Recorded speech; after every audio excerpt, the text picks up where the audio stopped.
যে সিস্টেম জালেমরা চালু করেছিল তা আগামীতে কিয়ামত পর্যন্ত বাংলাদেশে যেন কেউ যেন চালু করতে না পারে সেই ব্যবস্থা আমাদের করা লাগবে। এই যে চাঁপাইনবাবগঞ্জের স্বামী স্ত্রী দুইজন আছে না, মুফাসসিরে কোরআন মুজাদ্দিদে জামান, ভারতের কামান, হারুন সাহেব আর হারুন সাহেবের স্ত্রী কয়েকদিন আগেও ফতোয়া দিয়েছে যে কোনো ইমাম, কোনো মাওলানা, কোনো ওয়াইজেন, তাফসির কারকেরা যেন কোনো ব্যক্তির পক্ষে, কোনো দলের পক্ষে ভোট না চায়, এটা তাদের জন্য জায়েজ না। আরে ভাই, আপনি কি মুফতি? আপনি ফতোয়া দিলেন কি, কিসের ভিত্তিতে বলেন তো? আমার সরকারি সার্টিফিকেট আছে, আমি মুফতি। ফতোয়া দিলে না আমি দেব। আমি আজকে ফতোয়া দিয়ে দিচ্ছি, এটা সে রেকর্ড হচ্ছে, তো সারা বাংলাদেশ সহ বিশ্বে যাচ্ছে। একামতে দিন প্রতিষ্ঠার কাজ যারা করে, শুধুমাত্র চাঁপাইনবাবগঞ্জ না, বাংলাদেশের 56,000 বর্গ মাইলের প্রতি ইঞ্চিতে আমি ওপেন চ্যালেঞ্জ দিয়ে বলছি, আমি প্রত্যেকটি জায়গায় নাম ধরে কোরআনের পক্ষে যারা কোরআনের আন্দোলন করে, কোরআন কায়েমের জন্য যাদের আশা ভরসা, আমি নাম ধরে ভোট চাবো। আপনি আমারে নিষেধ করেন তো? আসেন। সেদিন সাতক্ষীরায় মনে হয় একজনকে বাধা দিয়েছিল। আমার সামনে শয়তান পড়ে না। আমার সামনে যদি এরকম কোনো বাধা এখন পড়ে না, একেবারে জায়গায় বিসমিল্লাহি ওয়া আলা মিল্লাতি রাসূলিল্লাহ বাদ দিয়ে মাটিতে দিয়ে দেব। কারণ ওর জন্য তো বিসমিল্লাহ পড়াও জায়েজ নেই, ও আলা মিল্লাতি রাসূলিল্লাহর ভেতরে। ওর জন্য আমি এটা পড়ি করবো কি?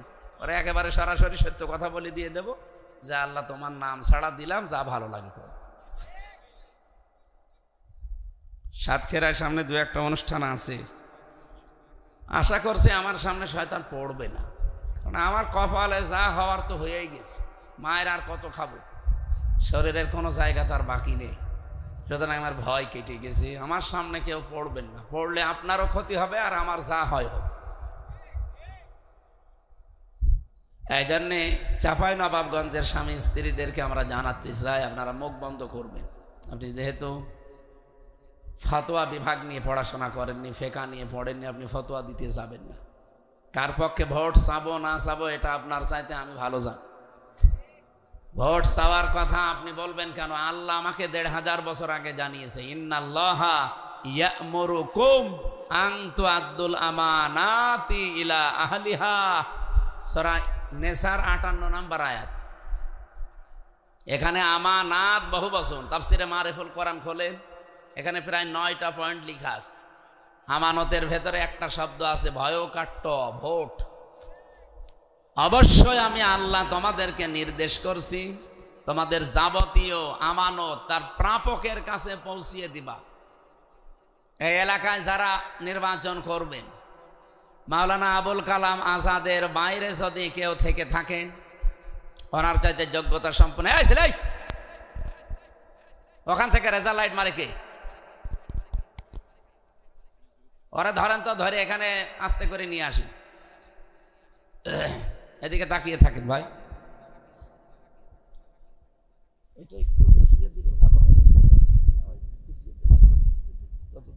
ঠিক আছে।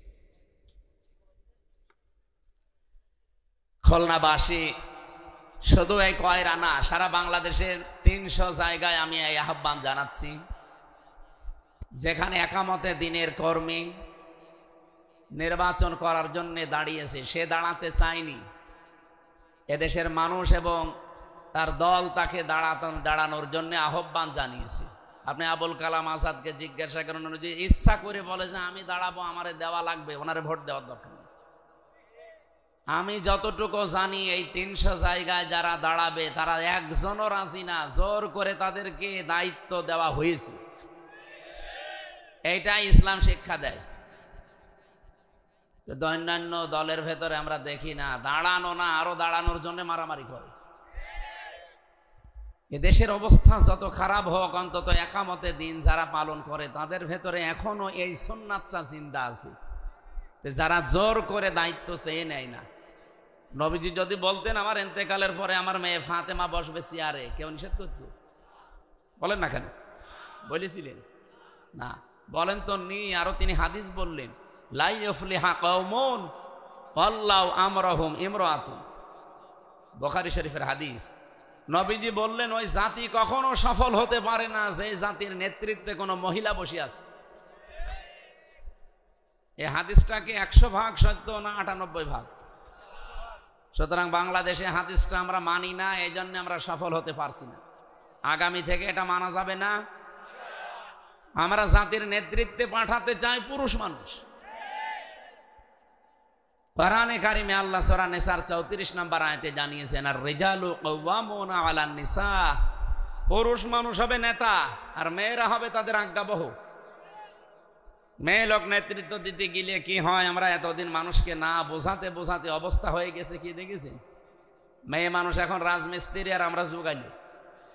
হ্যাঁ, ওরা এখন সব রাজমিস্ত্রি হয়ে গেছে আর আমরা পুরুষ মানুষ যারা সব এখন যোগাইলে। এই 54 বছরের ভেতরে দেশটা যারা চালিয়েছে মহিলারা বেশি না পুরুষ মানুষ বেশি? এই জন্য আমাদের কপালে এই নেই। আপনি আমেরিকার দিকে তাকান, 236 বছর চলছে এই যে মাতাল যেটা এসেছে এখন, এ মাতাল সহ। ওরা সাথে মাতাল হলেও তাহলে ঠিক আছে, কমলা হ্যারিসের মতো এত বড় একটা শিক্ষিতা মেয়েকে তারা দায়িত্ব দেয়নি, ডোনাল্ড ট্রাম্পের মতো মাতালকে দিয়েছে। কথা বলেন না কেন? ওরা কোরআন হাদিস বিশ্বাস করে না, কিন্তু দেখেছেন কিভাবে মানতেছে। মানার কারণে আজ তারা কিন্তু উপরে আছে, অন্তত আমাদের উপরে আছে। আমরা যদি মেনে নিতে পারতাম ওদের মতো, আপনি 236 বছর ইতিহাস খুলে দেখেন, আমেরিকার কোনোদিন আজ পর্যন্ত কোনো মহিলাকে তারা নেতা বানায়নি। তারা জাতে মাতাল, তালে ঠিক। আর আমরা জাতেও মাতাল, তালেও মাতাল। আমরা কি আর জাতে তালে মাতাল সামনে থাকতে চাই? আমরা এবার সামনে দেখতে চাই 300 জায়গায় যারা এমপি দাঁড়াবে, অন্তত 151 জন মাওলানা আবুল কালাম আজাদের মতো যারা কোরআন বুকে নিয়ে সংসদে যেতে পারবে, তাদেরকে আমরা রায় দেব। এটা যদি আপনার কাছে রাজনীতি মনে হয়, হ্যাঁ এটাই আমার রাজনীতি। এটা যদি আপনার কাছে মনে হয় ধর্ম ব্যবসা, হ্যাঁ এইটাই আমার ধর্ম ব্যবসা। আপনার যা ভালো লাগে আপনি করতে পারেন। একটা হাদিস পড়েছিলাম না, তিরমিজি শরীফ না মুসলিম শরীফের হাদিস। বিশ্বনবী জানিয়েছেন, মানে দাআ মা লাইসা লাহু ফালাইসা মিন্না ওয়ালিয়াতাবাওয়া মাকআদাহু মিনান নার। যে জিনিসের মালিক তুমি না, ওইটা যদি নিজে দায়িত্বে নিয়ে নাও, জোর করে নিজে দাবি করো, আমি নবী বলছি 2টা শাস্তি তোমার জন্যে। 1 নম্বরে ফালাইসা মিন্না, ওই দিন থেকে তুমি আমার দল থেকে বের হয়ে গেলে, তুমি আর উম্মত না।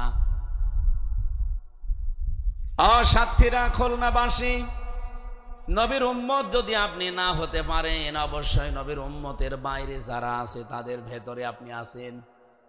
হয় আপনি ইহুদি, নাই খ্রিস্টান, নাই মুশরিক, নাই বৌদ্ধ। কথা বলেন না কেন? আপনি নবীর উম্মতের ভেতরে নেই, তাহলে অন্য কিছু তো হবেন। এই যেখানে মাঝখানে ফা শব্দটা আছে, আগের বর্ণিত কথা যদি কেউ মেনে নিতে না পারে, পরেরটা তার উপরে 100% কার্যকর হবে। ফা 19টা অর্থে ব্যবহার হয়। মাল্লাম ইয়ারহাম সাগীরানা ওয়ালাম ইউওয়াক্কির কাবীরানা, এই যে ফালাইসা মিন্না, ফা দিলেন কেন? ফা না দিলেও তো বাংলা অর্থ হয়ে যায়। তা আগে বর্ণিত যে 2টা কথা নবী যে জানিয়েছেন, ওই 2টা যদি আপনি মানতে না পারেন, গ্যারান্টি দিয়ে বলছে আপনি নবীর উম্মত না। যেহেতু এই হাদিসের মাঝখানে আল্লাহর নবী ফা দিয়েছেন, যে জিনিস আপনার না, ওইটা যদি আপনি নিজের দাবি করেন, যেভাবেই হোক দখল করে রাখেন, ওই দিন থেকে আপনি নবীর উম্মত আর নেই। এবার বাংলাদেশের সাথে হাদিসটা মিলান। আমি হাদিসটা পড়ার পরে দেখেছি এই দেশে অনেকের জীবনে এটা মিলে যাচ্ছে। বিশেষ করে আগস্টের 5 তারিখের পর থেকে খাপের খাপ, মমতাজের বাপ। যে জিনিস আপনার না, আপনি কিন্তু জোর করে নিজের দখলে নিয়ে নিয়েছেন। এরকম চরিত্র খুলনায় কারো ছিল না? এখনো করছে অনেকে। ও ভাই, আপনি নামাজ পড়তে পারেন, রোজা রাখতে পারেন, হজ করতে পারেন, যাকাতও দিতে পারেন, আপনি কিন্তু আর নবীর উম্মত নেই। সুতরাং এই মুহূর্তে যার কানে আওয়াজ যাচ্ছে, যেখান থেকে যেটা নিয়েছেন ওইটা ফেরত দিয়ে দেন তার কাছে।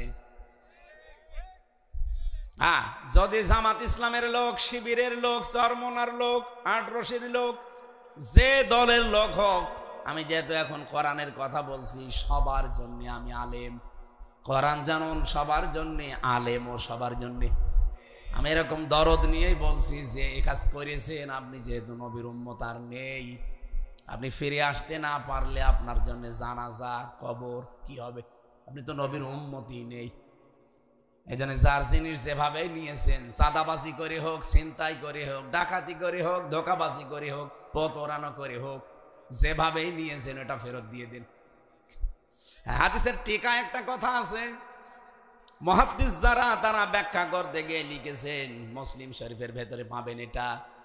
তারা বলেছে যদি কোনো জিনিস আপনার ছিল কিন্তু হাত ছাড়া হয়ে গেছে, হারিয়ে গেছে, ওটা যদি আপনি আবার ফেরত পান, তাহলে আপনি এই হাদিসের শাস্তির আওতা মুক্ত থাকবেন।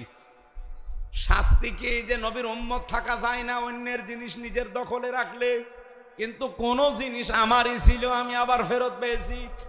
যেমন ইসলামী ব্যাংক, এটা যাদের ছিল তারা ফেরত পেয়েছে নাকি ছিনতাই করে নিয়েছে?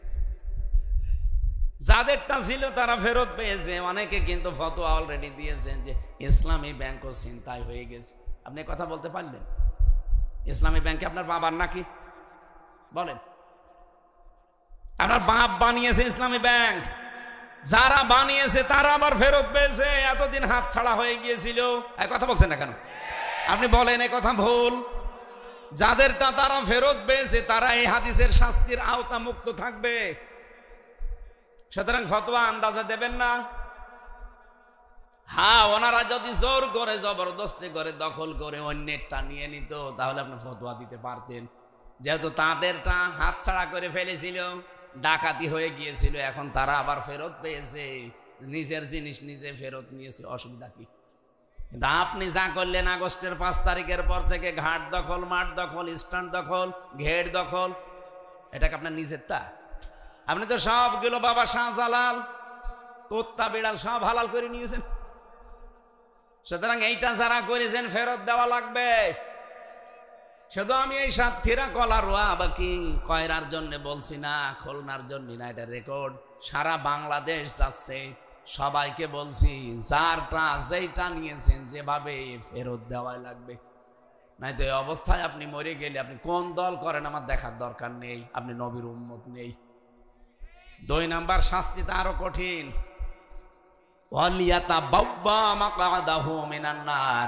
সে যেন টিকিট কেটে জাহান্নামে একটা আসন বরাদ্দ করে নিল। আজ বাংলাদেশ সহ বিশ্বে বহু মানুষ এই কাজ করছে, আমরা দেখতে পাচ্ছি। যে ভারত, আমাদের বাপ দাদাদের দেওয়া মুসলিম ওয়াকফ করা যত সম্পদ, মাদ্রাসা, মসজিদ, খানকা, গোরস্থান, ঈদগাহ, এগুলোর জন্য দিয়েছিল। অথচ পৃথিবীর নিকৃষ্ট এই মানুষটা নরেন্দ্র মোদী এখন নিজে অবৈধ আইন বানিয়ে ওইগুলো সব গ্রাস করছে, দখলে নিয়ে নিচ্ছে। আজকেও 3টা মাদ্রাসায় তালা লাগিয়ে একেবারে সেলগালা করে দিয়েছে। এমনকি দারুল উলুম দেওবন্দ পর্যন্ত তারা 1 মাস সময় দিয়েছে, খালি করে দেওয়া লাগবে। পৃথিবীর মানুষরা এই মাতালটাকে থামান, নয়তো আগামীর পৃথিবী বসবাসের অযোগ্য হয়ে যাচ্ছে। খুব বেশি মানুষ পৃথিবীতে মাতাল নেই, মাত্র কয়েকটা আছে। মাতালগুলোকে যদি থামাতে পারেন এই পৃথিবী আবার শান্ত হয়ে যাবে। কথা বোঝেন? আপনি ইন্টারনেটে সার্চ দেন, এখন 6 জন মানুষের নাম পাবেন, তামাম দুনিয়া তাদেরকে ঘৃণা করে। 1 নম্বরে নাম পাবেন আপনি নেতানিয়াহু, এই ইহুদির বাচ্চা। 2 নম্বরে নাম পাবেন নরেন্দ্র মোদী। 3 নম্বরে নাম এসেছে যেটা পালিয়েছে ওইটার। আমি এটার নাম নিলে আমার কেমন যেন লাগে, এই জন্য আমি নাম নিতে চাই না সহজে। এরকম 6 জনের নাম আমি পেয়েছিলাম, তামাম দুনিয়া যাদেরকে ঘৃণা করে। আপনি তাদের জীবনী পড়ে দেখেন, প্রত্যেকেই দখলদার। কি করেছে 15 বছরে আপনি দেখেছেন? কত দখল ছিল তাদের জীবনে, এখন সব একটা একটা করে বের হচ্ছে। আমি যে আয়াত পড়ে আপনাদের সম্মান কামনা করলাম, ওরা ফানা লাকা যিকরাক, এর পরের আয়াতটা কি? ফাইন্না মাআল উসরি ইসরা, ইন্না মাআল উসরি ইসরা। রব্বুল আলামিন জানিয়েছেন, দুনিয়াতে কেউ যদি একটা কষ্ট সহ্য করে, অবশ্যই তার এই কষ্টের সাথে আমি 10 থেকে 70টা শান্তি সুখ জড়িত করে রেখেছি। এ পর্যন্ত এখনো কিছুই বোঝেননি। এই যে উসরুন মানে কষ্ট, এর আগে আল্লাহ আলিফ লাম দিয়ে এটা মারেফা করে নির্দিষ্ট করে দিয়েছেন, এর আগে মা দিয়েছেন, এর আগে ইন্না দিয়েছেন। কিন্তু শেষের শব্দের দিকে তাকান, সেখানে আলিফ লাম নেই, ইসরা, এটা অনির্দিষ্ট না কেরা। তাফসিরে ফি জিলালিল কোরআন সাইয়্যিদ কুতুব রাহমাতুল্লাহ আলাইহি লিখেছেন, এই উসরুন ইসরা এই আয়াতের ব্যাখ্যা করতে গিয়ে যে কষ্টের সাথে সাথে আল্লাহ সুখের নাম দিলেন, কিন্তু কষ্টর বেলায় একটা, সুখের বেলায় অনির্দিষ্ট কেন? কষ্ট পেলে আপনি সুখ পাবেন বিষয়টা এমন না। দুনিয়াতে যদি কেউ 3টা কারণে কষ্ট পায়, ওই 3টা কারণে একটা কষ্ট পেলে কমপক্ষে 10 থেকে 70টা সুখ আপনাকে আল্লাহ ভোগ করাবে। উনি দলিল দিয়েছেন, মান জাবিল হাসানাতি ফালাহু আশরু আমসালিহা ইলা আখির আয়াত। দুনিয়ায় কোনো মানুষ যদি একটা ভালো কাজ করে, নেকির কাজ, কমপক্ষে ওটা বৃদ্ধি করে দেয় আল্লাহ কমপক্ষে 10 গুণ। কত? ঊর্ধ্বে 70 গুণ, এর ঊর্ধ্বে 700 গুণ। আমরা মাঝখানেরটা ধরলাম। এবার আমার প্রশ্ন, আপনি কষ্ট পেলেই শান্তি পাবেন বিষয়টা এমন না। কয়টা কারণে কষ্ট পাওয়া লাগবে? 3টা। বলেন বলেন, আরো জোরে বলেন। আরে ভাই, হাসিনাও তো কষ্ট পেয়েছিল, কিন্তু এই 3 কারণের বাইরে কষ্ট পায়নি। স্যার কি কষ্ট পেয়েছে, যাওয়ার দিন কাঁদছিল, আমি দেখে আমারই কেমন লাগছিল। জীবনে আমি মনে হয় এই প্রথম দিন ওনার কান্না দেখলাম। আমি এর আগে দেখেছি কান্নার ভান করেছে, কিন্তু কাঁদে নাই। এ বুড়ি মহিলা জীবনে কাঁদে নাই, শুধু ওই দিন কাঁদলো। স্বামী মরে যাওয়ার পর ওর চোখে পানি দেখি নাই, কিন্তু এই দিন যাওয়ার সময় কি কান্না, মনে আছে স্বামী বাবা আমার সবই মরে গেছে। যদিও মরে গেছে, কিন্তু উনি যে কেঁদেছে 3 কারণের একটা কারণে আমি পাইনি। 1 নম্বরে আপনি যদি কষ্ট পেয়ে থাকেন আল্লাহর জন্যে, 2 নম্বরে যদি কষ্ট পেয়ে থাকেন রাসূলুল্লাহর জন্যে, 3 নম্বরে যদি আপনি কষ্ট পেয়ে থাকেন মানবতার জন্যে। আমি তাফসিরে ফি জিলালিল কোরআনের টিকা থেকে বলছি, সাইয়্যিদ কুতুব এভাবে ব্যাখ্যা দিয়েছেন। এবার বলেন, উনি যে কষ্ট পেয়েছে 3 কারণের একটাও আছে? তাহলে কষ্ট পেলে আপনি সুখ পাবেন তা না। অনেক মানুষ দেখি পরকীয়া প্রেম করে যদি ব্যর্থ হয়, কি কন্দন, কষ্ট পেয়েই তো কাঁদে। এই কষ্টের পরে সুখ পাবে না। আপনি যদি কষ্ট সত্যি পেয়ে থাকেন আল্লাহর জন্য, রাসূলুল্লাহর জন্য, মানবতার জন্য, এই 15.5 বছরে যারা এই 3টা কারণে একটা কষ্ট পেয়েছেন, আপনি লিখে নিতে পারেন, কমপক্ষে দুনিয়া আখেরাত মিলে 10 থেকে 70টা শান্তি আল্লাহ আপনাকে দান করবে। এবার আসেন অনারটাই, যেহেতু আয়াতটা আল্লাহ রিপিট করেছেন, পরে আবার এইটাই আছে, খালি ফা নেই। ইন্না মা'আল উসরি ইসরা। এই পৃথিবীতে কোনো মানুষ যদি একটা কষ্ট সহ্য করে, সুখ যেমন 70টা, একটা শান্তি যদি ভোগ করে, কষ্ট পাওয়া লাগবে তাকে 70টা। হ্যাঁ, প্রশ্ন আসতে পারে যে শান্তি পেলেই কষ্ট না। আমার ভাইরা, আপনার সুখ যদি হয় অবৈধ সুখ, তাহলে সুখের পরে আপনি কষ্ট মাস্ট বি পাবেন। সুখ যদি বৈধভাবে ভোগ করেন, আপনার জন্য কষ্ট আল্লাহ অপেক্ষা করাবে না। আমি আবার বলছি, এই যে মান জাবিল হাসানাতি ফালাহু আশরু আমসালিহার পরে আছে অমান জাবিস সাইয়্যাতি ফালা ইউজজা ইল্লা মিসলাহা ওয়া হুম লা ইউযলামুন। সূরা আনআম 160 নম্বর আয়াতে আছে রব্বুল আলামিন একেবারে বিস্তারিত ব্যাখ্যা দিয়েছেন। ভালোটা করলে 10 গুণ, কিন্তু মন্দটা করলে আর 10 গুণ দেয়নি। আমি তাফসীর থেকে কোট করলাম, এটা ফি জিলালিল কোরআন। আবার বলছি, শোকটা যদি হয় আপনার অবৈধ সুখ, একটা অবৈধ সুখ যদি দুনিয়ায় কেউ ভোগ করে, কম পক্ষে তাকে দুনিয়া আখিরাত মিলে 70টা অশান্তি আল্লাহ দান করবে। বলেন তো 15.5 বছরে যারাই ছিল দায়িত্বে, এরা কি শোক পায়নি? কথা বলেন না কেন? এই শোকটা কি বৈধ সুখ না অবৈধ? আপনি পাগলকে জিজ্ঞাসা করেন, সেও বলবে অবৈধ সুখ। কারণ পাগলও বলবে আমি ভোট দিতে পারিনি। পাগলে কি বলবে? আমি নিজেই তো বলবো, কারণ আমার এখন 33 বছর বয়স, 92 সালে আমার জন্ম। 18 বছর থেকে ভোট দেওয়া আরম্ভ করলে আমি 3 বার ভোট দিতে পারতাম, একবারও পারি নাই। তার মানে যারা ছিলে 15 বছর পুরাটা বৈধ না অবৈধ? আর আমার ভোট নিয়ে তো আপনি বৈধ হবেন? আমি তো দিতেই পারিনি। একবার নয়, জেলে ছিলাম, মাফ করে দিলাম, বাকি 2 বার। একবারও যখন পারি না, আপনারা 3 বারই অবৈধ ছিলেন। কথা বলেন না কেন? এই জায়গায় দিত, বলতো এই 2টারে সিসি ক্যামেরা দিয়ে রাখো, এদের সাথে কেউ যেন কথা না বলে। 3 বছর আমি বাইরে কি অবস্থা, কে বেঁচে আছে মরে গেছে কিচ্ছু জানি না, একটা আলাদা জগতে ছিলাম। আমার সামনে কত মানুষ মরে মরে বের হয়ে চলে গেছে মৃত্যুবরণ করে, আমরাও মরিয়ে যেতাম, শুধু কোরআনটা ছিল, এই জন্য আল্লাহ বাঁচিয়ে দিয়েছে। পড়ার কিছু তো নেই। 3 বছরের ভেতরে আমার ওরা অন্য কিছু পড়তেও দেয়নি। একটা বই যদি চাইতাম, হিন্দু কারারক্ষী, ও ছাতা আলেম সালেম তো বোঝে না, ওরে যদি বলতাম দাদা একটা বই নিয়ে সেদিন একটু পড়ি, 24 ঘন্টায় তো তালা লাগিয়ে রাখেন, কারোর সাথে কথাও বলতে দেন না, আমার দিকে কেউ তাকায়ও না ভয়তে, কারণ এই সিসি ক্যামেরা দেওয়া। খাবার দাবারও ঠিক মতো দিত না, এই যে আমার ডায়াবেটিস হয়ে গেছে এই কারণে। একদিন এক কারারক্ষী পেলাম, দেবদুলাল, ওরে দাদা উনি বই নিয়ে এসেছে, বঙ্গবন্ধুর আত্মজীবনী।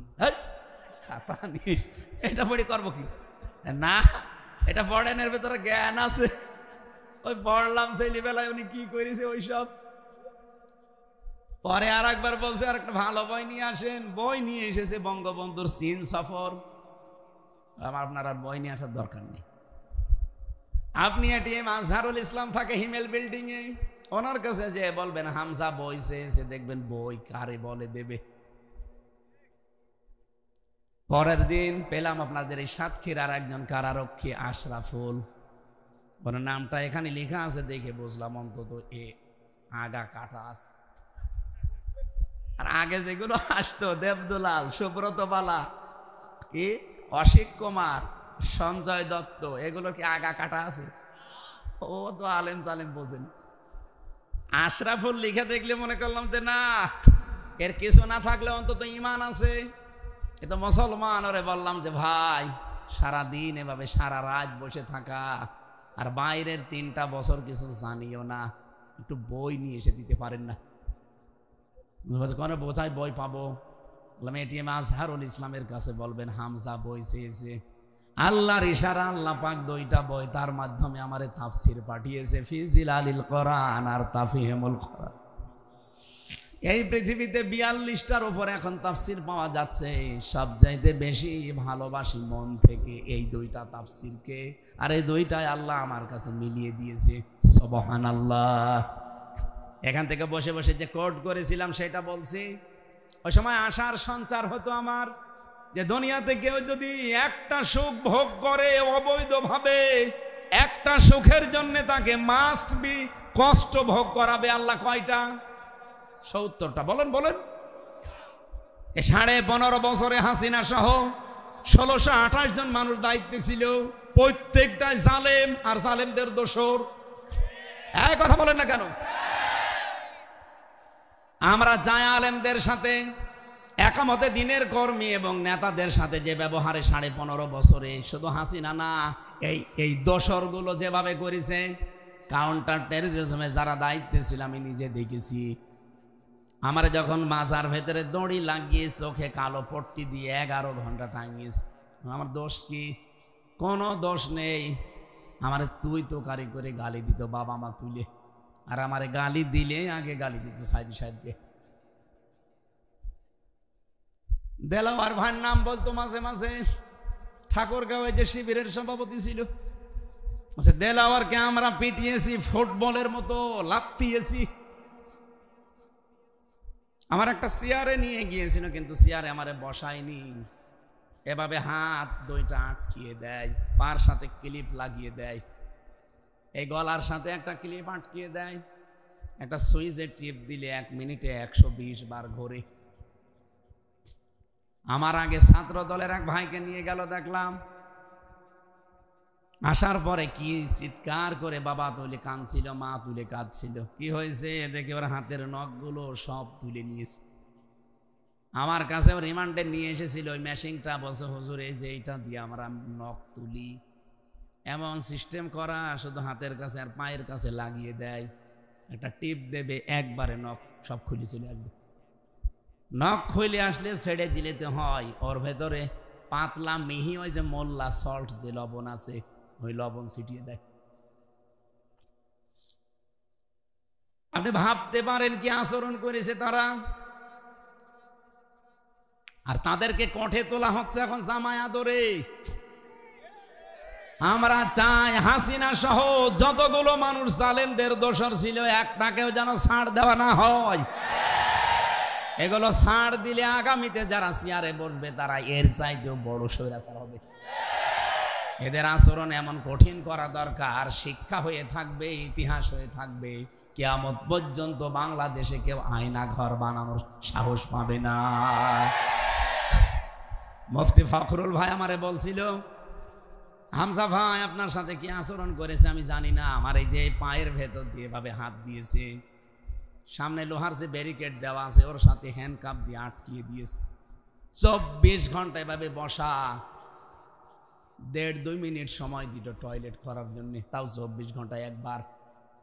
সকালে কয়টা পচা ছোলা দিয়ে যেত, পারলে খান, না পারলে ফেলে দেন। আর ফেলবেন কোথায়? অত পছন্দ ধরবে, বাধ্য হয়ে খাওয়া লাগতো। আমার 10 দিন রিমান্ডে আমার মনে হয় 10 বছর জীবন থেকে চলে গেছে।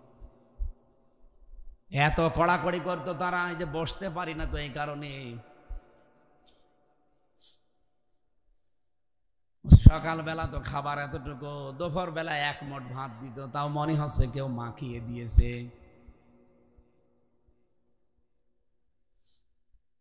মাঝে মাঝে আমার ওই ফাঁসির কন্ডেম সেলের ভেতরে ভাইকে দিয়েছে, তো এমনিতেই ছোট ঘর, 3.5 হাত, আর এদিকে খুব বেশি হলো 2.5 হাত, আবার মাঝখানে একটা টয়লেট দেওয়া পাশে, এর ভেতরেই খাওয়া, এর ভেতরেই গোসল, এর ভেতরেই থাকা, আবার পায়খানা দেওয়া, টয়লেট দেওয়া আছে, কিন্তু উপরে কোনো নেই, দেওয়াল দেওয়া নেই, হাফ দেওয়াল দেওয়া, দাঁড়ালে দেখতে পাবেন, বসলে দেখা যায় না, এইরকম পজিশন। হাত পা ছেড়ে দিয়ে একেবারে শাটপাট হয়ে দেখেছি পড়ে আছে। আরে ভাই আপনি যদি এভাবে থাকেন তা আমি বসবো কোথায়? এতটুকু ঘরের ভেতরে আমরা 2 জন। আমারে বলছে, হামজা মানুষ যে শুয়ে থাকে এটা যে কত বড় নিয়ামত আমি টের পেয়েছি। 3টা বছর আমারে ওরা এইভাবে বসিয়ে রেখেছিল, আজকে সুযোগ পেয়েছি, এজন্য খাবার দেয় দিক না দেয় না দিক, অন্তত একটু আরাম করে নি। আমার মাজা পর্যন্ত বাঁকা হয়ে গেছে, আমি সোজা করতে পারি না। আর এখনো পর্যন্ত অনেকে ফেসবুকে জালেমের পক্ষে স্ট্যাটাস দেয়, ওরে জবাই করা দরকার শয়তান। বলে কি করেছে বাবু যে ওনার পালিয়ে যাওয়া লাগলো? কি করেছে? তোমার সাথে তো করে নাই। ব্যারিস্টার আরমানের মতো তোমারে যদি 10 বছর আয়না ঘরে রেখে দিত, তুমি টের পেতে যে কি করিস। এভাবে যারা সুখ নিয়েছেন, অবৈধ সুখগুলো, একটা সুখের কারণে, সুখ যেহেতু অবৈধ ছিল, বৈধ না, 70টা অশান্তি, কষ্ট, দুঃখ, এগুলো সব আপনার জীবনে আল্লাহ দেবে। তারপরে তো আপনি চট করে ঢুকে পড়বেন না, উনি এখনই চট করে ঢুকতে চাই। আমি হিসাব করে দেখেছি, এই 15.5 বছরে যদি 50টা সুখ পাই, কয়টা? না 50টা পাইনি, পেয়েছি। এক দিনই 50টা পেয়েছে। যত সুখ আপনি পেয়েছেন এই 15 বছরে, যদি 50টাও পেয়ে থাকেন, হিসাব করেন এক একটা সুখে 70টা করে অশান্তি পাবেন, দুঃখ পাবেন, অপমান হবে, কষ্ট পাবেন, অকল্যাণ আসবে আপনার জীবনে। আমার মনে হয় হিসাব করলে 3500 হয়। কি এই 3500 কষ্ট, দুঃখ, অপমান, যন্ত্রণা আপনি ভোগ করবেন দুনিয়া আখেরাত মিলে। এরপরে আপনার কপালে যদি শান্তি থাকে, আপনি হিসাব করে বলেন তো আপনি পাবেন কিনা। আর আমরা যারা আল্লাহর জন্য, রাসূলুল্লাহর জন্য, মানবতার জন্য কষ্ট স্বীকার করেছি, একটা সুখ পাবো কয়টা? বলেন বলেন। আর আমার বিশ্বাস বাংলাদেশের 92% আমরা যারা মুসলিম, আমরা পরিপূর্ণভাবে সুখী হব, খুশি হব ওই দিন যেদিন বাংলাদেশের 56,000 বর্গ মাইল এই কালাম দিয়ে চলবে। এটা চান কারা কারা দেখি? লিল্লাহে তাকবীর।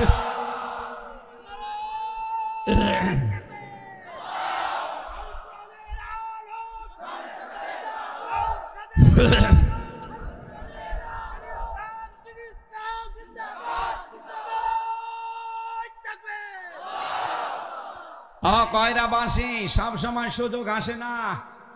অন্তত 54 বছর পর একটা সুযোগ আল্লাহ যখন দিয়েছে তৈরি করে, এই সুযোগটা যদি হাতছাড়া হয়ে যায় 100 বছর আর সুযোগ পাবেন না। কি লাইন শাকারতুম লাযিদান্নাকুম, আল্লাহ বলেন শুকরিয়া আদায় যদি করো নিয়ামতের, লাযিদান্নাকুম, লামে তাকিদ নুনে সাকিলা। আমি গ্রামার অনুযায়ী বলছি, এটা কিন্তু আল্লাহ গাণিতিক হারে দেয়নি, দিয়েছেন জ্যামিতিক হারে। আপনি যদি 2 করেন 4 পাবেন, 4 করলে 8 পাবেন, 8 করলে 16 পাবেন, 16 করলে 32 পাবেন। আমি হিসাব করে দেখেছি এটা বিশাল নিয়ামত। এই নিয়ামতের শুকরিয়া আদায় যদি আমরা না করি, এতদিন করেছিলাম না, ওরা একবারে কাটিয়েছে জালেমরা 16 বছর। কথা বলেন না কেন? এবার যদি না করতে পারেন শুকরিয়া আদায়, আল্লাহর কসম আপনি 32 বছর পিছিয়ে যাবেন কমপক্ষে, এই আয়াত অনুযায়ী। এজন্য আহ্বান জানাচ্ছি, 300 এমপি সামনে আসবে। আপনি রাজনীতির গন্ধ খুঁজবেন না। আমি বলেছি না রাজনীতি যদি মনে হয় হ্যাঁ এটা আমার রাজনীতি। 300 এমপি সামনে আসবে। আমরা চাই আবুল কালাম আজাদের মতো 151 জন এবার আমরা সংসদে পাঠাতে চাই, কোরআন বুকে নিয়ে। আর এমনও মানুষ দাঁড়াবে এলাকায়, কোরআন বুকে নিয়ে না, হাতে নেওয়ার যোগ্যতাও তাদের নেই। এই কথা বলুন। সুতরাং এটা যারা বুকে নিয়ে যেতে পারবে, এরকম মানুষকে আপনি একটা ভোট দেবেন মাত্র, যেটা আমানাতি বহুবচন, একটা ভোট দেবেন। উনি সংসদের প্রথম অধিবেশনে যে মাননীয় স্পিকার আমরা নামাজের বিল চাই কথা বলতে বাধ্য, কারণ এই নির্দেশই কোরআন ওনারে দিয়েছে, আল্লাযীনা ইম্মাক্কান্নাহুম ফিল আরদি আকামুস সালাহ। নাকি এই নির্দেশ নেই? হ্যাঁ, 4টা তো উনি আলোচনা অলরেডি করে দিয়েছে। উনি সংসদে যাওয়ার প্রথম অধিবেশনে এই বিল আনবেই। আর আমরা যারা 151 জনকে পাঠাবো এইটাই বলবে, কারণ এইটাই কোরআনের নির্দেশ। সূরা হজের 40-41 নম্বর আয়াত। মাননীয় স্পিকার যদি বলে ঠিক আছে হাত তোলেন, ওনারা যদি 151 জন হাত তুলতে পারে, ওই দিন বিলটা কায়েম হয়ে যাবে। পরের দিন এই দেশের 18 কোটি মানুষ নামাজ পড়তে বাধ্য। আপনি ভোট দিয়েছিলেন আসাদ ভাইকে, একটা 18 কোটি মানুষ নামাজ পড়লে প্রতিদিন যে সওয়াব হয়, ওই সওয়াব প্রতিদিন আপনি পেতে থাকবেন। এ ফতোয়া যদি ভুল হয়, সূরা নিসা 5 নম্বর পারা 10 নম্বর পৃষ্ঠার 12 নম্বর লাইনের 85 নম্বর আয়াত পড়ে দেখেন তাফসীর সহ। মাইয়াশফা শাফাআতান হাসানাতান ইয়াকুল্লাহু নাসীবুম মিনহা ওয়া মাইয়াশফা শাফাআতান সাইয়্যাতান ইয়াকুল্লাহু কিফলুম মিনহা ওয়া কানা আল্লাহু আলা কুল্লি শাইইন মুকিতা। বলেন আল্লাহু আকবার। কোন মানুষ যদি একটা ভালো কাজ করে, কেউ যদি সুপারিশ করে, ভোট দেয়, রায় দেয়, সমর্থন জানায়, 33টা অর্থ আছে এই শব্দের। আপনি যদি শুধু রায় দেন, সমর্থন জানান, সাপোর্ট করেন, পেছনে থাকেন, একটু নাড়াচাড়া দেন, ওই লোকটা ভালো কাজ করে যে সওয়াব পাবে, যেহেতু উনি বিল আনবে, এই বিল এই নিয়ে যা পাবে আপনি শুধু নাড়াচাড়া দিয়ে ভোট দিয়ে তাই পাবেন। আল্লামা দেলাওয়ার হোসাইন সাইদি রহমতুল্লাহ আলাইহি সংসদে যেইবার তিনি প্রথম যান, সেবার গিয়ে দেখেছিলেন যে সংসদে একটা শিরিক চলছে। সবাই প্রবেশ করার সময় মাথা এভাবে ঝুঁকিয়ে যায়। মানুষের সামনে মানুষ মাথা ঝোঁকাতে পারে না, কারণে মাথা ঝুঁকবে কার সামনে? উনি ওই দিন বিল উত্থাপন করলেন যে না, এটা মুসলমানের দেশে চলতে পারে না, মাননীয় স্পিকার, এটা শিরিক, এটা আমরা পাল্টাতে চাই। ওই বিলটা যখন উত্থাপন করার পরে জয়যুক্ত হয়ে গেছে, ওই দিন থেকে আজ পর্যন্ত আর কেউ এই শিরিক সংসদে করে না। এটা শুধু পিরোজপুরের, জিয়ানগরের আর সদরের মানুষেরাই সওয়াব পাচ্ছে না, সারা বাংলাদেশের 18 কোটি মানুষ সওয়াব পাচ্ছে, কিয়ামত পর্যন্ত পেতে থাকবে। আবুল কালাম আজাদ সাহেবের আমি আত্মীয় না, আল্লাহর কসম, ওনার সাথে জীবনে আমার এই প্রথম দেখা। ওনার সাথে রক্তের সম্পর্ক নেই, আত্মীয়তার সম্পর্ক নেই, সম্পর্ক আছে শুধুমাত্র কোরআনের। উনি যদি কোরআন বাদ দিয়ে বাবার আইন, বাবার স্বামীর আইন আন্দোলন করতো, জীবনও ওনার পক্ষে আমি একটা কথা বলতাম না। আপনিও কোরআনের পক্ষে আজকে আসেন, আমি কালকে আপনার নাম ধরে ভোট চাবো। উনি যেহেতু কোরআনের আইন প্রতিষ্ঠা করার একজন কর্মী, এই জন্য আমি নিজেই ওনার কর্মী হয়ে গেছি। আমি জানি ওনাকে সুপারিশ করলে, উনি কাজ করলে যে সওয়াব পাবে, আমি শুধু সুপারিশ করে ভোট দিয়েই সেই সওয়াব পেয়ে যাব। এই বিশ্বাস কোরআনের ওপরে আমার আছে, আপনার নেই? হ্যাঁ, কথা বলেন না কেন? সুতরাং এই সুযোগটা কিন্তু সামনে কাজে লাগাতে হবে আমাদের। এরপরে যদি আপনি ফেল করেন তাহলে 32 বছর পিছিয়ে যাবেন, তারপরও আসবে কিনা আল্লাহ জানে। আল্লাহ আমাদেরকে যেন এই নিয়ামতের শুকরিয়া আদায় করার তৌফিক দেন, বলেন আমিন। আমি এই লাযিদান্নাকুমের ভেতরে 3টা জিনিস পেয়েছিলাম। কোন মানুষ যদি নিয়ামতের শুকরিয়া আদায় করতে চায়, তাকে 3টা শর্ত মানা লাগবে। 1 নম্বরে তারে মুখে স্বীকার করা লাগবে, হ্যাঁ এটা নিয়ামত। কি? আপনাকে যে আল্লাহ লাযিদান্নাকুম বাড়িয়ে দেবে, ওটা জ্যামিতিক হারে কি কি করতে বাড়াবে? 3টা শর্ত মানলে বাড়াবে। 1 নম্বরে এই মুখে স্বীকার করা লাগবে এটা নিয়ামত। নিয়ামতকে নিয়ামত মনে করা, এটা মুখে বলা যে হ্যাঁ এটা নিয়ামত। মদিনার লোকেরা বলেছিল যে মুহাম্মদুর রাসূলুল্লাহ আমাদের নিয়ামত, এজন্য কিয়ামত পর্যন্ত আল্লাহ তাকে মদিনায় রেখেছেন। মক্কার লোকেরা স্বীকার করে নাই, এজন্য জন্ম মক্কায়, কিন্তু রাসূলকে আল্লাহ মক্কায় রেখেছেন। কথা বলেন না কেন? হজে যারা যায়, আপনি জিজ্ঞাসা করে দেখেন, যারা হাজি আছে, মদিনায় না গেলে আপনার হজ হবে না, এমন কোনো কথা কোরআন হাদিসে নেই। কারণ হজের যত কাজ সব মক্কায়, মদিনা যাওয়ারই লাগবে না, তা আপনার হজ হয়ে যাবে। পৃথিবীর লক্ষ লক্ষ মানুষেরা দেখি মক্কার কাজগুলো শেষ করতে দেরি, তাড়াতাড়ি করে মদিনার দিকে যায়। প্রাণের চাইতে প্রিয় একজন মানুষ ওখানে শুয়ে আছে, কেন আল্লাহ তাকে পাঠালেন যেখানে, সেখানে রাখলেন না? 650 কিলোমিটার দূরে রেখে দিয়েছেন। মদিনাতে যারা বলেছিল যে হ্যাঁ মোহাম্মদ নিয়ামত, আজ খুলনা বিভাগের ভেতরে এত বড় একটা মাদ্রাসা, খুলনার বুকে দারুল কোরআন সিদ্দিকিয়া কামিল মাদ্রাসা প্রতিষ্ঠা করে গেল শহীদ আল্লামা সাইদি। কিন্তু শয়তানদের কারণে আল্লাহর এই নিয়ামতকে আমরা খুলনা বিভাগে রাখতে পারি নাই, ওনারে পিরোজপুরে রাখা হয়েছে, বরিশাল বিভাগে। এই কথা বলছেন কি হয়তো এখানে রাখলে আপনি চেনেন তারে? এই বাংলাদেশ থেকে মাত্র 2 জন কাবা শরীফের ভেতরে ঢুকে নামাজ পড়তে পারে, পেরেছে, তার 1 নম্বরে আল্লামা সাইদি। আপনি কাবা শরীফের ভেতরে না কাছেও যেতে পারবেন কিনা আল্লাহ ভালো জানে। আমি 16 সালে গিয়েছিলাম, যে শুধু ওই পাথরের চুমা খাওয়ার আশা ছিল, ও কাছে যাওয়া দূরের কথা, 10 হাত দূর থেকে এমন ধাক্কা খায়, আরো 20 হাত পিছিয়ে যায়। চিন্তা করলাম যাওয়া লাগবে তো, কি করি? ম্যাডাম ছিল, ওরে বললাম যে এক জায়গায় বসে থাকো, দেখি আমি চেষ্টা করে পারি কিনা। তোমার দ্বারা হবে না।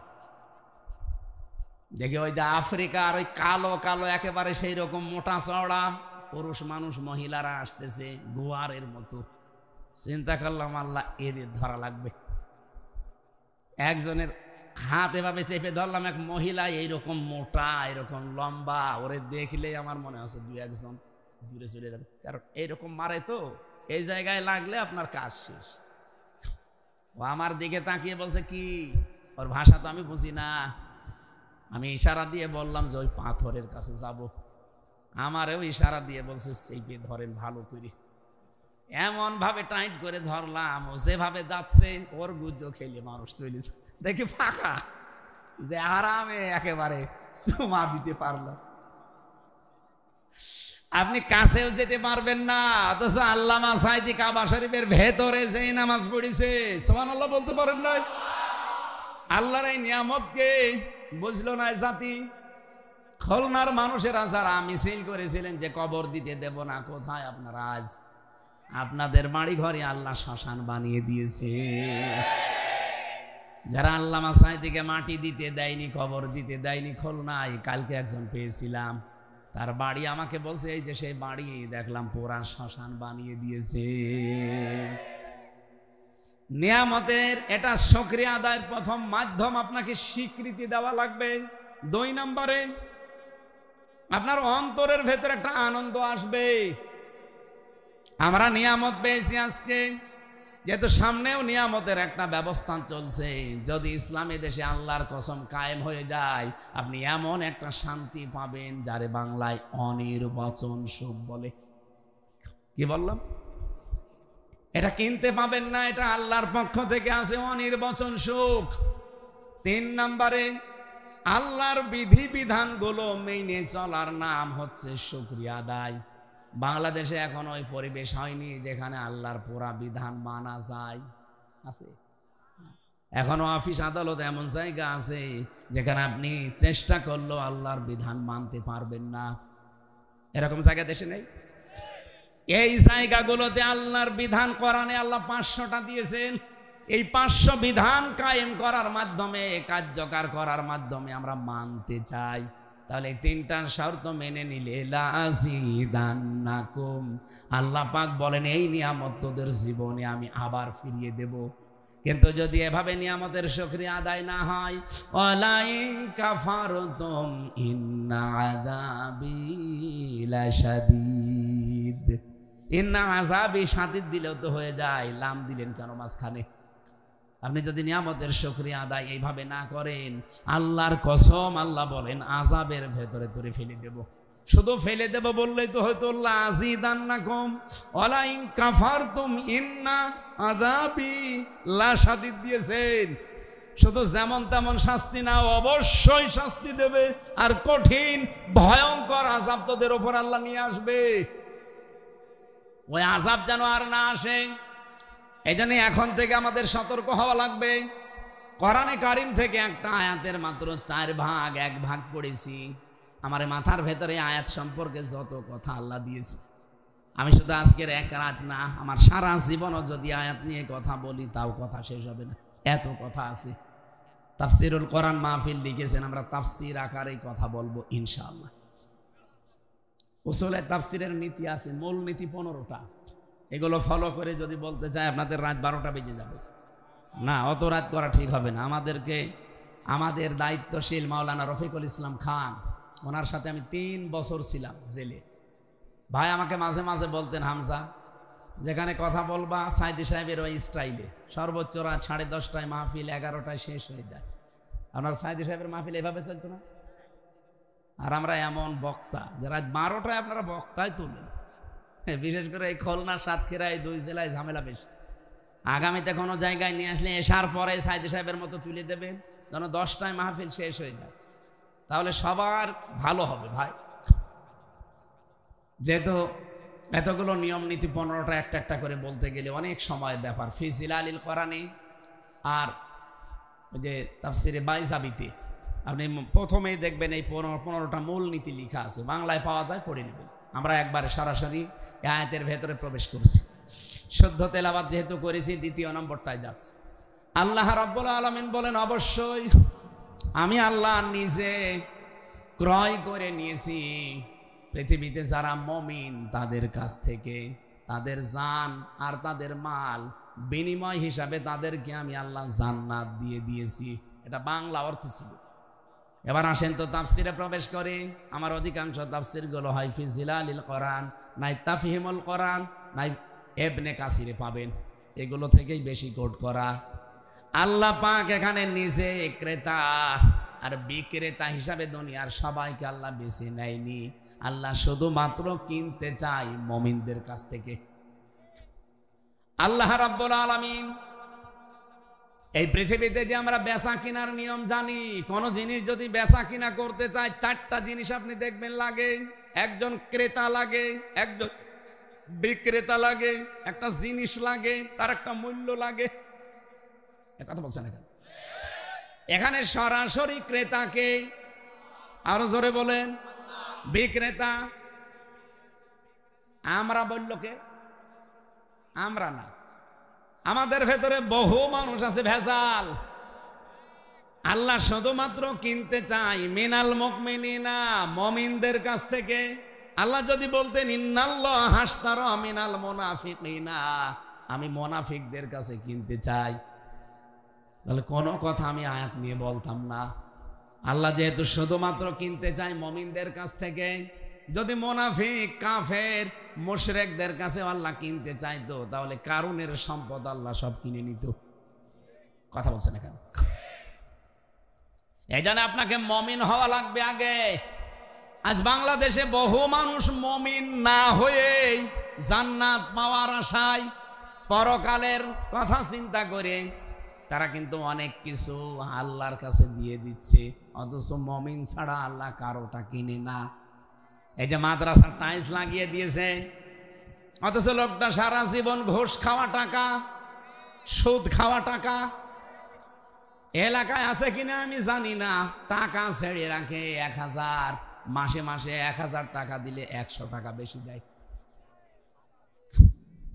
এটা যারা করছেন তারা মায়ের সাথে জেনা করছেন। এই মুহূর্তে এটা এখন তওবা করে বাদ দিয়ে দেবেন। এমনকি আমি জানি এখানে এমন মানুষও বসে আছে, টাকা ছাড়া আছে, ওয়াজ শুনে যে সেই টাকা তুলবে কালকে। অবশ্য ঠিক, আপনি মায়ের সাথে জেনা করে মনে হয় যে আপনাকে আল্লাহ জান্নাত দেবে, আপনার নামাজ রোজা হবে। সুতরাং যারা এই কাজ করছেন এখনো, টাকা আসলটা বাদ দিয়ে সুদের টাকা ছেড়ে দেওয়া লাগবে। যারা রাজি আছেন তারা হাত তোলেন তো। কয় টাকা ছেড়েছেন আপনি? এদিকে আসেন, আসেন। দাঁড়িয়ালা মানুষ আপনি, আপনি যদি টাকা ছেড়ে রাখেন তাহলে আর কার কি বলবো। না, টাকা আসলটা বাদ দিয়ে বাকিটা মাফ করে দেওয়া লাগবে। আল্লাহ রাব্বুল আলামিন এই সুদের ব্যাপারে এত কড়া কথা বলেছেন। ইয়া আইয়ুহাল্লাযীনা আমানুত্তাকুল্লাহা ওয়া যারু মা বাকিয়া মিনার রিবা ইন কুনতুম মুমিনিন। ইমানদার দাবি কর, আমাকে ভয় করো, আর যদি মুমিন হতে চাও সুদের যত টাকা পয়সা বকেয়া হিসাব ছেড়ে দাও। এ নির্দেশ হামজার। কার? বলেন বলেন। ফাইল্লাম তাফআলু ফাদানু বিহারবিন মিনাল্লাহি ওয়া রাসূলিহি। এই ঘোষণা শোনার পরেও যদি কেউ সুদ ছেড়ে না দেয়, সে যেন আল্লাহ এবং তার রাসূলের সাথে যুদ্ধ করার জন্য প্রস্তুতি নেয়। বলেন বাংলাদেশে ইসলাম কায়েম নেই, তারপরেও শুধু ইসলামী ব্যাংক বাদ দিয়ে বাকি যত ব্যাংক আছে সব ব্যাংকে কম বেশি সুদ আছে না নেই? প্রশ্ন আসতে, ইসলামী ব্যাংকে হ্যাঁ আছে। যতদিন যাকাত ভিত্তিক অর্থনীতি দেশে কায়েম না হবে, যত বড় ব্যাংক হোক সুদ থেকে 100% মুক্ত হওয়া সম্ভব না। তারপরেও ইসলামের যে মূল নীতিগুলো অর্থনীতির, এরা মেনে চলছে কম বেশি। আপনি দেখবেন এদের ইসলামী ব্যাংকে যে আপনি খোঁজ নেন, যারা থাকে ওখানে, যারা জড়িত, মোশারাকা, মোদারাবা, মোরাবাহা, বায়ে সালাম, বায়ে ইস্তেসনা, বায়ে মুআজ্জাল, ওয়াহেদা, এরকম 28টা নিয়ম পেয়েছি আমি। আপনি যে জিজ্ঞাসা করে দেখেন, এই নিয়ম নীতিতে ইসলামী ব্যাংক চলছে। বাংলাদেশে তো আরো ব্যাংক আছে, সোনালী, রূপালী, অগ্রণী, চৈতালি ব্যাংক আছে, ওইটাও কয়েকদিন পর হয়ে যাবে। তো এই সমস্ত ব্যাংকগুলো যদি এই নিয়ম নীতি মেনে চলতো, আর যাকাত ভিত্তিক অর্থনীতি যদি রাষ্ট্রীয়ভাবে এনাদের মাধ্যমে আমরা কায়েম করতে সামনে পারতাম, পুরা বাংলাদেশটা অর্থনীতিতে একটা জান্নাত, মিনি জান্নাত বানিয়ে ফেলতাম। দেখুন সুদের এই অর্থনীতি থাকার কারণে ধনী যারা আছে তারা আরো ধনী হয়ে যাচ্ছে, আর গরিব যারা আরো ফকির হচ্ছে। কথা বলেন না কেন? মায়ের সাথে জেনা করে আপনার কি বিবেকে কি বলে? বলে একটা ঘৃণিত জিনিস না? যত খারাপ ছেলে হোক, ও মায়ের সাথে জেনা করা এটা রাজি হবে? বলেন। দেদারসে করছি এগুলো।